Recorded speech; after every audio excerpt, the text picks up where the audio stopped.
കർത്താവ് നിങ്ങളോടുകൂടെ, അങ്ങേ ആത്മാവോടും കൂടെ. മത്തായിയുടെ വിശുദ്ധ സുവിശേഷത്തിൽ നിന്നുള്ള വായന. കർത്താവേ, അങ്ങേക്ക് മഹത്വം. അധ്യായം 25, 14 മുതൽ 30 വരെയുള്ള തിരുവചനങ്ങൾ. ഒരുവന് യാത്ര പുറപ്പെടുന്നതിനു മുമ്പ് ഭൃത്യന്മാരെ വിളിച്ച് തൻ്റെ സമ്പത്ത് അവരെ ഫലമേൽപ്പിച്ചതുപോലെയാണ് സ്വർഗരാജ്യം. അവൻ ഓരോരുത്തൻ്റെയും കഴിവിനനുസരിച്ച് ഒരുവന് 5 താലന്തും മറ്റൊരുവന് 2 വേറൊരുവന് 1 കൊടുത്ത ശേഷം യാത്ര പുറപ്പെട്ടു. 5 താലന്ത് ലഭിച്ചവൻ ഉടനെ പോയി വ്യാപാരം ചെയ്ത് 5 താലന്ത് കൂടി സമ്പാദിച്ചു. 2 താലന്ത് കിട്ടിയവനും 2 കൂടി നേടി. എന്നാൽ 1 താലന്ത് ലഭിച്ചവൻ പോയി നിലം കുഴിച്ച് യജമാനൻ്റെ പണം മറച്ചു വെച്ചു. ഏറെ കാലത്തിന് ശേഷം ആ ഭൃത്യന്മാരുടെ യജമാനൻ വന്ന് അവരുമായി കണക്ക് തീർത്തു. 5 താലന്ത് കിട്ടിയവൻ വന്ന് 5 കൂടി സമർപ്പിച്ച്, യജമാനനെ, നീ എനിക്ക് 5 താലന്താണല്ലോ നൽകിയത്, ഇതാ ഞാൻ 5 കൂടി സമ്പാദിച്ചിരിക്കുന്നു എന്ന് പറഞ്ഞു. യജമാനൻ പറഞ്ഞു, കൊള്ളാം, നല്ലവനും വിശ്വസ്തനുമായ ഭൃത്യ. അല്പകാര്യങ്ങളിൽ വിശ്വസ്തനായിരുന്നതിനാൽ അനേക കാര്യങ്ങളിൽ നിന്നെ ഞാൻ ഭരമേൽപ്പിക്കും. നിന്റെ യജമാനൻ്റെ സന്തോഷത്തിലേക്ക് നീ പ്രവേശിക്കുക. 2 താലന്ത് കിട്ടിയവനും വന്ന് പറഞ്ഞു, യജമാനനെ, നീ എനിക്ക് 2 താലന്താണല്ലോ നൽകിയത്, ഇതാ ഞാൻ 2 കൂടി സമ്പാദിച്ചിരിക്കുന്നു. യജമാനൻ പറഞ്ഞു, കൊള്ളാം, നല്ലവനും വിശ്വസ്തനുമായ ഭൃത്യ. അല്പകാര്യങ്ങളിൽ വിശ്വസ്തനായിരുന്നതിനാൽ അനേക കാര്യങ്ങൾ നിന്നെ ഞാൻ ഭരമേൽപ്പിക്കും. നിന്റെ യജമാനൻ്റെ സന്തോഷത്തിലേക്ക് നീ പ്രവേശിക്കുക. 1 താലന്ത് കിട്ടിയവൻ വന്ന് പറഞ്ഞു, യജമാനനെ, നീ വിതയ്ക്കാത്തിടത്ത് നിന്ന് കൊയ്യുന്നവനും വിതറാത്തിടത്ത് നിന്ന് ശേഖരിക്കുന്നവനും ചെയ്യുന്ന കഠിനഹൃദയനാണെന്ന് ഞാൻ മനസ്സിലാക്കി. അതിനാൽ ഞാൻ ഭയപ്പെട്ട് നിന്റെ താലന്ത് മണ്ണിൽ മറച്ചു വെച്ചു. ഇതാ നിൻ്റേത് എടുത്തുകൊള്ളുക. യജമാനൻ പറഞ്ഞു, ദുഷ്ടനും മടിയനുമായ ഭൃത്യ, ഞാൻ വിതയ്ക്കാത്തിടത്ത് നിന്ന് കൊയ്യുന്നവനും വിതറാത്തിടത്ത് നിന്ന് ശേഖരിക്കുന്നവനുമാണെന്ന് നീ മനസ്സിലാക്കിയിരുന്നല്ലോ. എൻ്റെ നാണയം നീ പണവ്യാപാരികളുടെ പക്കൽ നിക്ഷേപിക്കേണ്ടതായിരുന്നു. ഞാൻ വന്ന് എൻ്റെ പണം പലിശ സഹിതം വാങ്ങുമായിരുന്നു. ആ താലന്ത് അവനിൽ നിന്നെടുത്ത് 10 താലന്തുള്ളവന് കൊടുക്കുക. ഉള്ളവന് നൽകപ്പെടും, അവന് സമൃദ്ധി ഉണ്ടാവുകയും ചെയ്യും. ഇല്ലാത്തവനിൽ നിന്ന് ഉള്ളതുപോലും എടുക്കപ്പെടും. പ്രയോജനമില്ലാത്ത ആ ഭൃത്യനെ പുറത്ത് അന്ധകാരത്തിലേക്ക് തള്ളിക്കളയുക. അവിടെ വിലാപവും പല്ലുകടിയുമായിരിക്കും. കർത്താവിൻ്റെ സുവിശേഷം. ക്രിസ്തുവേ, അങ്ങേക്ക് സ്തുതി. മിശിഹായിൽ ഏറ്റവും സ്നേഹമുള്ളവരെ, നമ്മുടെ അനുദിന ജീവിതത്തിൽ നമ്മൾ ഒരു വിധത്തിലും കോംപ്രമൈസ് ചെയ്യാൻ ആഗ്രഹിക്കാത്ത 2 കാര്യങ്ങളാണ്.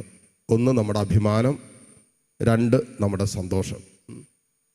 നമ്മൾ പലരും നമ്മുടെ ജീവിതത്തിലേക്ക് ശരിക്കും ഒന്ന് ആഴമായിട്ടിറങ്ങി ചിന്തിച്ചു കഴിഞ്ഞാൽ നമ്മൾ ചെയ്യുന്ന കാര്യങ്ങൾ, നമ്മുടെ ജീവിതം, നമ്മുടെ തീരുമാനങ്ങളൊക്കെ ഈ 2 വിഷയങ്ങളുമായിട്ട് അഭേദ്യമായി ബന്ധപ്പെട്ട് കിടപ്പുണ്ട്. 1 നമ്മുടെ അഭിമാനം. നമ്മുടെ അഭിമാനമൊന്നും നമ്മൾ കാഴ്ചവെക്കാൻ, ഉപേക്ഷിക്കാൻ, അതിനെന്തെങ്കിലുമൊക്കെ അസ്വസ്ഥതകളുണ്ടാകാൻ നമ്മൾ അനുവദിക്കില്ല. നമ്മുടെ അഭിമാന പ്രശ്നമെന്ന് പറയും. ഈ അഭിമാന പ്രശ്നത്തിൻ്റെ പേരിൽ തന്നെ എത്ര കുടുംബങ്ങളും ബന്ധങ്ങളും വരെ തകർന്നിട്ടുണ്ടെന്നറിയാം. അപ്പോൾ ഇത് അഭിമാനം നമുക്ക് വലിയ പ്രശ്നമുള്ള കാര്യമാണ്.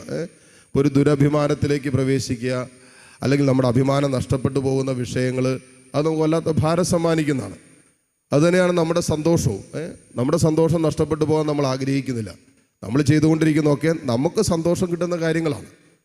നമുക്ക് സന്തോഷം തരാത്തൊരു കാര്യങ്ങളിൽ നമ്മൾ എത്രമാത്രം ദാഹത്തോടും ഇഷ്ടത്തോടും കൂടെ അധ്വാനിക്കും, ഒന്നുമില്ല. അത് നമ്മുടെ ഒരു നമ്മൾ പറയുന്ന പോലെ നിർബന്ധിതമായി ചെയ്യേണ്ട ഒരു വിഷയമായിട്ട് നമ്മളതിനെ കാണുള്ളൂ. പക്ഷേ നമുക്ക് സന്തോഷം തരുന്ന കാര്യമാണെങ്കിലോ ആരും നിർബന്ധിക്കേണ്ട ആവശ്യമൊന്നുമില്ല. നമ്മളത് എത്ര മണിക്കൂർ വേണമെങ്കിലും സന്തോഷത്തോടെ ചെയ്യും, അല്ലേ? ചില പിള്ളേരൊക്കെ പഠിക്കാൻ പറഞ്ഞാൽ അവർക്ക് വലിയ താല്പര്യമൊന്നുമില്ല. പക്ഷേ വീഡിയോ ഗെയിം കളിക്കാനാണെങ്കിൽ മണിക്കൂറുകളിരുന്ന് കളിക്കും. കാരണം അവർക്കത് സന്തോഷം തരുന്നുണ്ട്. അവർക്ക് അവരുടേതായ ഒരു സന്തോഷം അതിൽ നിന്ന് കിട്ടുന്നുണ്ട്. ഗെയിം വേണമെങ്കിൽ ഫുട്ബോൾ കളി കാണാനോ ക്രിക്കറ്റ് കളി കാണാനോ ഇങ്ങനെയുള്ള കാര്യങ്ങളൊക്കെ അവർക്ക് വലിയ ആവേശത്തോടെ അതിൽ വ്യാപരിക്കുന്നുണ്ട്. കാരണം എന്താ? അതിൽ നിന്ന് അവർക്ക് സന്തോഷം കിട്ടുന്നുണ്ട്. അപ്പം എന്ന് പറയുന്ന പോലെ അഭിമാനവും ആനന്ദവും അല്ലെങ്കിൽ സന്തോഷമൊക്കെ നമ്മുടെ അനുദിന ജീവിതത്തിൻ്റെ എല്ലാ തീരുമാനങ്ങളുമായി ബന്ധപ്പെട്ട് കിടക്കുകയാണ്. ഈ വിഷയങ്ങളെക്കുറിച്ച് തന്നെയാണ് ഇന്നത്തെ 2 വായനകളിലും വളരെ കൃത്യമായിട്ട് വചനം നമ്മൾ ഓർമ്മപ്പെടുത്തുന്നു. ആദ്യ വായനയിൽ പറയാണ്, നീ അഭിമാനിക്കുന്നുണ്ടെങ്കിൽ നീ കർത്താവിൽ അഭിമാനിക്കട്ടെ. നമ്മുടെ പ്രശ്നം എന്താണെന്നറിയാവോ? നമ്മൾ അഭിമാനിക്കുന്നത് കർത്താവ് തന്നതിലാണ്, കർത്താവിലല്ല. കർത്താവ് തന്നതിൽ അഭിമാനിക്കാൻ തുടങ്ങിയൊരു പ്രശ്നം എന്താണെന്നറിയാവോ? പ്രഭാഷകന്റെ പുസ്തകത്തിൽ പറയുന്നുണ്ട്, സമ്പന്നനെ ദരിദ്രനാക്കാനും ദരിദ്രനെ സമ്പന്നനാക്കാനും കർത്താവിന് ഒരൊറ്റ നിമിഷം മതി. അപ്പോൾ കർത്താവ് തന്നതിൽ നമ്മൾ അഭിമാനിക്കാൻ തുടങ്ങിയാൽ, കർത്താവിനെ മറന്നിട്ട് കർത്താവ് തന്നതിൽ അഭിമാനിക്കാൻ തുടങ്ങും. ചിലരൊക്കെ അങ്ങനെയാണ്. ഉള്ള സമ്പത്തിൽ അഭിമാനിക്കുന്നവരുണ്ട്, കഴിവിൽ അഭിമാനിക്കുന്നവരുണ്ട്, ആരോഗ്യത്തിൽ സൗന്ദര്യത്തിൽ പോലും അഭിമാനിക്കുന്നവരുണ്ട്. ഇങ്ങനെ സൗന്ദര്യത്തിലൊക്കെ അഭിമാനിക്കുന്നവർ നമ്മളിങ്ങനെ ചിലപ്പോൾ കൗൺസിലിങ്ങിൻ്റെ സമയത്തൊക്കെ വരുമ്പോൾ അവരുടെ സൗന്ദര്യത്തെക്കുറിച്ച് വലിയ അഭിമാനത്തോടും വലിയ ഇതൊക്കെ പറയുന്ന നമ്മൾ പറയും, ഒരു കാര്യം ചെയ്യും സഹോദരി, വീട്ടിൽ ചെല്ലുമ്പോൾ പറ്റുമെങ്കിൽ സമയം കിട്ടുമ്പോൾ ആധാർ കാർഡിൻ്റെ ഫോട്ടോ എടുത്ത് നോക്കാൻ പറയും. അതൊന്ന് നോക്കിക്കഴിഞ്ഞാൽ സകല ആ ഒരു സന്തോഷം അങ്ങോട്ട് കെട്ടുപോകാൻ വഴിയുണ്ട്. അപ്പോൾ നമ്മളിങ്ങനെ ഈ ദൈവം തന്നതിൽ ഇങ്ങനെ സന്തോഷിച്ചുകൊണ്ടിരിക്കുകയാണ്.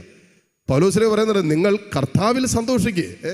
കർത്താവ് തന്നതിലേക്കല്ല നമ്മുടെ ശ്രദ്ധ പോകേണ്ടതും നമ്മൾ സന്തോഷം കണ്ടെത്തേണ്ടതും, മറിച്ച് കർത്താവിൽ സന്തോഷിക്കുന്ന ഒരു അനുഭവം നമുക്ക് കിട്ടിയാൽ, അല്ലെങ്കിൽ കർത്താവിൽ അഭിമാനിക്കുന്ന ഒരു ജീവിത ശൈലി നമുക്കുണ്ടായാൽ, എന്തെല്ലാം ജീവിതത്തിൻ്റെ സാഹചര്യങ്ങളിലൂടെ കടന്നു പോകേണ്ടി വന്നാലും കർത്താവിൽ അഭിമാനിക്കുന്നവൻ അവൻ ആശങ്കപ്പെടേണ്ടതില്ല, അസ്വസ്ഥപ്പെടേണ്ടതില്ല. എന്നിട്ട് സുവിശേഷത്തിലേക്ക് വരുമ്പോൾ നമ്മൾ കണ്ടതെന്താ? 3 പേരുടെ സാഹചര്യങ്ങളെക്കുറിച്ച് പറഞ്ഞിട്ടുണ്ട്. താലന്തുകൾ നൽകപ്പെട്ടവർ, അവരെ കർത്താവ് സമ്പത്ത് ഏൽപ്പിച്ചു. എന്നിട്ട് കണക്ക് ചോദിക്കുക. അതിനകത്ത് 5 കിട്ടിയവൻ 5 കൂടി ഉണ്ടാക്കി, 2 കിട്ടിയവൻ 2 കൂടി ഉണ്ടാക്കി. അവൻ അധ്വാനിക്കുകയും കഷ്ടപ്പെടുകയും അവന് നൽകപ്പെട്ട താലന്തുകളോട് വിശ്വസ്തത പുലർത്തുകയൊക്കെ ചെയ്ത്. തീർച്ചയായിട്ടും ഒരു സ്വർഗരാജ്യവുമായി ബന്ധപ്പെട്ട ഉപമകളാണ്, നിത്യജീവിതത്തിലേക്ക് പ്രവേശിക്കേണ്ട വിഷയങ്ങളാണ് ഇതിൽ പറഞ്ഞുകൊണ്ടിരിക്കുന്നത്. ഏറ്റവും കാതലായ സന്ദേശം എന്നാണ്, നിനക്ക് നൽകപ്പെട്ടിരിക്കുന്ന ആത്മീയ സമ്പത്തിനെ വ്യയം ചെയ്ത് കഷ്ടപ്പെട്ട് അധ്വാനിച്ച് അത് വളർത്തണമെന്നുള്ളൊരു ഇതുണ്ട്, ഒരു ധ്വനി അതിൻ്റെ പിന്നിലുണ്ട്. എങ്കിലും സ്വർഗരാജ്യത്തിൻ്റെ താലന്തുകൾ നമുക്ക് തന്നിട്ടുണ്ട്. നമ്മൾ സ്വർഗരാജ്യത്തിൻ്റെ അവകാശികളാക്കാനും അനേകരെ സ്വർഗരാജ്യത്തിൻ്റെ അവകാശികളാക്കാനുള്ള താലന്തുകൾ സ്വർഗം നമുക്ക് തന്നിട്ടുണ്ട്. അത് നമ്മൾ വിനിയോഗിക്കണം, നമ്മൾ അധ്വാനിക്കണം. വെറുതെ ഇരുന്ന് കഴിഞ്ഞാൽ അതിൽ നടക്കുമോ? ഇവിടെ ഈ സന്തോഷത്തെക്കുറിച്ച് പറയുമ്പോൾ കൃത്യമായിട്ട് നമ്മൾ മനസ്സിലാക്കാൻ പറ്റും. 5 താലന്ത് 2 താലന്ത് ലഭിച്ചവനോട് കർത്താവ് പറഞ്ഞ എന്നാന്നറിയോ? പ്രതിഫലമായിട്ട് പറഞ്ഞ എന്നാന്നറിയാവോ? വലിയ കാര്യങ്ങളൊക്കെ ഏൽപ്പിക്കുന്നു പറഞ്ഞിട്ട് അവസാനം കർത്താവ് പറഞ്ഞ എന്നാ? യജമാനൻ്റെ സന്തോഷത്തിലേക്ക് പ്രവേശിക്കുക. Enter in to the joy of his master. യജമാനൻ്റെ സന്തോഷത്തിലേക്ക് അതായത് യജമാനൻ അനുഭവിക്കുന്ന അതേ സന്തോഷത്തിലേക്ക് നിന്നെയും പ്രവേശിപ്പിക്കുന്ന പറയുന്നത്. അത് നിലനിൽക്കുന്ന സന്തോഷമാണ്, നിത്യമായ സന്തോഷമാണ്. ഒരിക്കലും 1 ദിവസം കൊണ്ടോ 2 ദിവസം കൊണ്ടോ അവസാനിക്കുന്നതല്ല. യജമാനൻ തരുന്ന സന്തോഷമല്ല. ഞാൻ ആദ്യം പറഞ്ഞതുപോലെ യജമാനൻ തരുന്നതിലല്ല അഭിമാനിക്കുന്നത്, മറിച്ച് യജമാനനിലാണെന്ന് പറയുന്ന പോലെ യജമാനൻ തരുന്നതിൽ സന്തോഷിക്കുകയല്ല, യജമാനനിൽ സന്തോഷിക്കാൻ പറ്റുന്ന ഒരു കാര്യമാണ് ഇന്നത്തെ സുവിശേഷം നമ്മൾ ഓർമ്മ. അതിനായിട്ട് നമുക്ക് ദൈവം തന്നിരിക്കുന്ന ഒത്തിരി നന്മകളുണ്ട്. ദൈവം നമ്മളിൽ നിക്ഷേപിച്ചിരിക്കുന്നതെല്ലാം നല്ലതാണ്. വചനം പറയുന്നതാണ്, ദൈവം നമ്മളിൽ നിക്ഷേപിച്ചതെല്ലാം നല്ലതാണ്. കാരണം ദൈവം ഒരിക്കലും തിന്മയായിട്ടുള്ള നിക്ഷേപിക്കില്ല. ദൈവം നമ്മളിൽ നിക്ഷേപിച്ചെന്തൊക്കെ? അവൻ്റെ സ്നേഹം, അവൻ്റെ കരുണ, ദയ, നന്മ, വിശ്വസ്തത, ആത്മസംയമനം, അവൻ്റെ പരിശുദ്ധി. അങ്ങനെ ദൈവം നമ്മളിൽ നിക്ഷേപിച്ചതെല്ലാം നല്ലതാണ്. കാരണം പരിശുദ്ധാത്മാവിനെ നമുക്ക് തന്നപ്പോൾ പരിശുദ്ധാത്മാവിൻ്റെ ഫലങ്ങൾ കൊണ്ട് ദൈവം നമ്മെ നിറച്ചിരിക്കുക. ഇതിൽ നമ്മൾ അധ്വാനിക്കണം, വളർത്തിയെടുക്കണം. ആത്മാവിൻ്റെ ഫലങ്ങൾ നമ്മളിലൂടെ വളരാനും അങ്ങനെ ദൈവരാജ്യത്തിൻ്റെ അവകാശികളായി ജീവിക്കാനുള്ള വിളിയാണ് ഇന്നത്തെ വായനയിലൂടെ, പ്രത്യേകിച്ച് സുവിശേഷത്തിലൂടെ കർത്താവ് നമുക്ക് തരിക. അതുകൊണ്ട് കർത്താവിൽ അഭിമാനിക്കാനും കർത്താവിൽ ആനന്ദം കണ്ടെത്തുന്ന ഒരു ജീവിത ശൈലി നമുക്കുണ്ടാക്കാൻ നമുക്ക് ആഗ്രഹിച്ച് പ്രാർത്ഥിക്കാം. അതിനായി ബലിയിലൂടെ പ്രാർത്ഥിക്കുകയും യാചിക്കുകയും ചെയ്യാം. ആമേൻ.